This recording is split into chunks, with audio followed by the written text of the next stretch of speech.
and welcome back to our channel. And in today's episode, solar controller blows up, or has something else melted?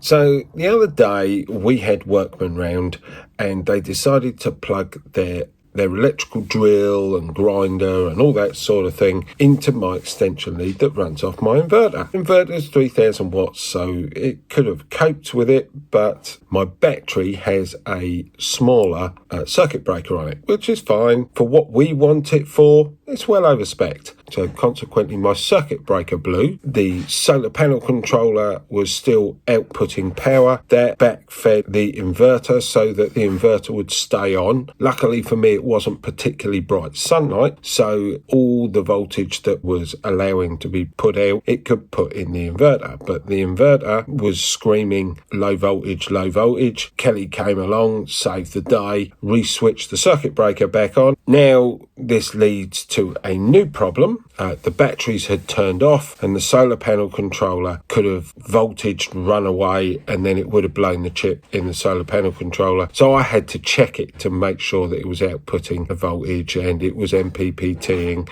but it wasn't. So I'm assuming by all of this, my solar panel controller had just blown up and I had to replace it. So went on to eBay, bought two Victrons, both at 20 amps. So I've got two solar panels running through one Victron, two solar panels running through the other Victron.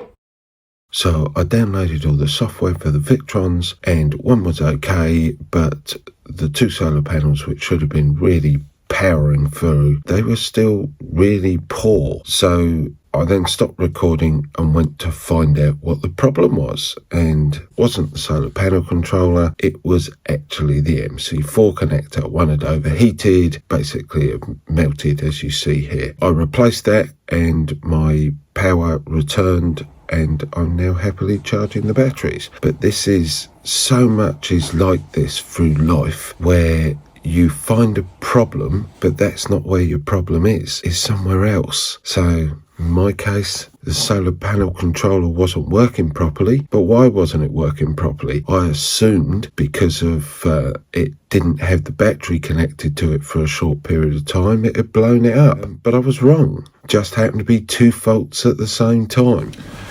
Thanks for watching my channel. Please give me a thumbs up and subscribe. It's completely free.